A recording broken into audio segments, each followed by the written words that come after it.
Saya menjual satu produk iaitu produk ikan rebus dah bersih perut dengan jenama Mama Meletup. So kenapa saya menggunakan nama jenama Mama Meletup tu? Kerana satu-satunya yang saya nampak ikan rebus yang dah bersih perut, saya letupkan kat perut dia tu.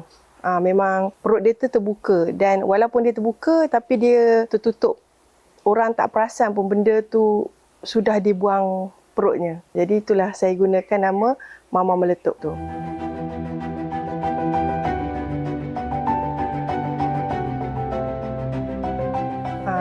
Dengan izin Allah, awalnya saya adalah orang network marketing.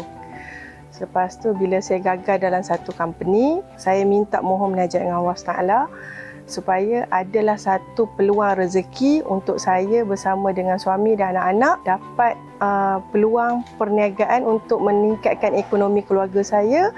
Jadi dengan izin Allah, saya tengok peluang ikan rebus ni boleh diketengahkan. Cara saya nak ketengahkan, saya nak rakyat Malaysia kita dapat makan ikan yang bersih.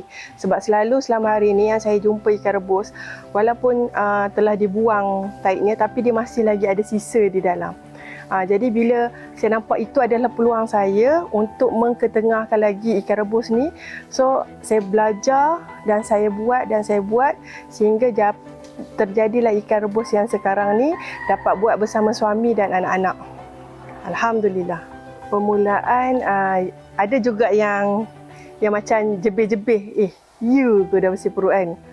Orang tak percaya produk yang saya keluarkan. Yalah kita orang network, jadi musuh kita ramai kan. So rakyat, kawan-kawan kita, support kita tu memang sangat kurang lah. Jadi kehadiran tu yang datang ni adalah network yang baru.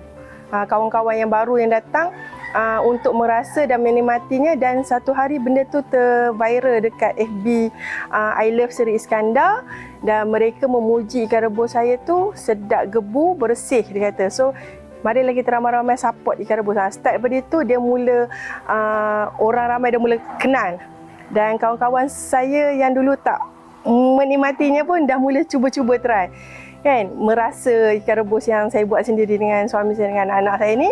So saya kata, betul lah. So sehingga ke hari ini kami bertahan dengan produk ikan rebus ni.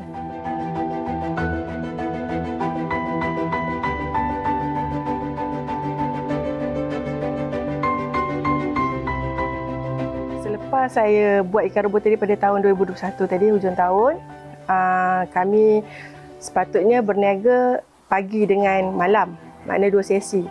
Habis je sesi pagi, balik tu buat berniaga pula sesi petang. Maknanya lokasi yang berbeza lah. Contoh kalau pagi, pasar pagi Pekai Isnin. So kalau malam, kami berniaga dekat sampai Pantai Remis pun ada. Pagi petang. Jadi sekali Allah Ta'ala uji, saya jatuh sakit 8 bulan dengan kereta rosak. So kami tak berniaga. Bila kami tak berniaga, putus pendapatan. Jadi dari situlah datangnya Maib bantu saya untuk bangkit semula. Dengan sumber kewangan yang diberi oleh Maib, saya bangkit sehingga hari ini. So saya dah tak buat berniaga satu hari 2 tempat. So satu hari satu kali je. Kalau pagi, kalau bila petang aja. Okay, jadi masa tu kita kena rehat juga untuk diri kita, dan yalah, kadang-kadang kita lupa pada ilahi kan. Kita terlampau mengejar kewangan kan. Setelah itu sehingga hari ini, alhamdulillah lah start saya bercuti 8 bulan tu rehat. Memang rehat sesungguh, sampai duit pun tak ada. Sampai anak pun lost, tak boleh sekolah 2 bulan. Saya tak boleh nak masukkan anak sekolah sebab anak saya ada yang masuk asrama. Jadi kalau asrama kita kena selesai dulu hutang piutang sekolah, duit yuran dan sebagainya. Jadi itu yang tergantung. Jadi dari situ Maib nampak memang bersungguh memang kita tidak mempunyai kewangan. Buat masa sekarang ni saya menerima 2 jenis bantuan, iaitu yang pertama daripada Maib, sumber keuangan. Yang kedua saya daripada STEP, iaitu produk seal dan vacuum.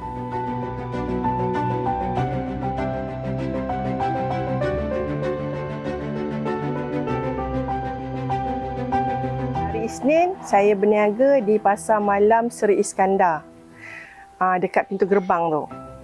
Jalan nak pergi ke PCK pun boleh, pintu gerbang pun boleh. Kalau hari Selasa saya berniaga di Pasar Malam Batu Gajah pekan lama. Kalau hari Rabu, saya berniaga di pasar malam depan EcoSafe. Kalau hari Khamis, saya berniaga pasar pagi Lambor Kanan. Kalau hari Jumaat, saya cuti. Kalau hari Sabtu, saya berniaga Pekan Sabtu Bota. Kalau hari Ahad, saya berniaga di Pekan Ahad Titik Gantung.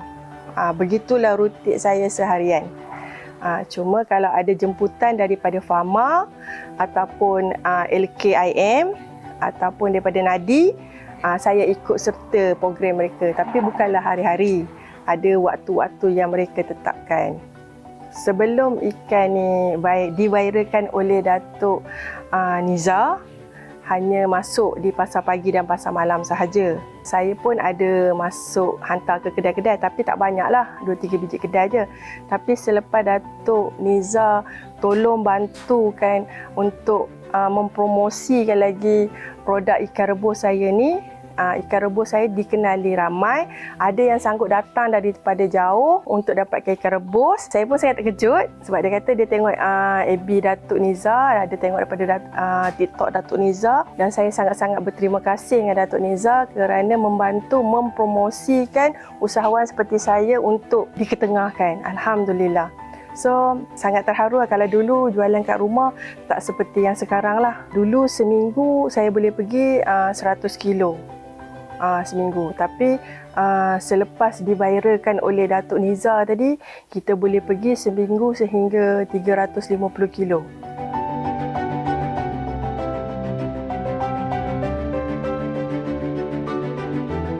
Saya memang berhasrat, berkeinginan hendak memiliki sebuah tapak kedai untuk saya proses ikan tu di luar rumah.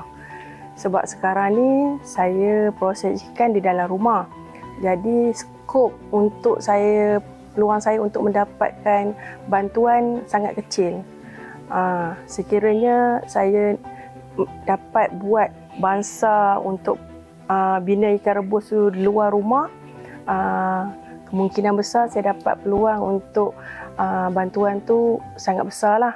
Yang kedua, seperti peralatan, macam timbang.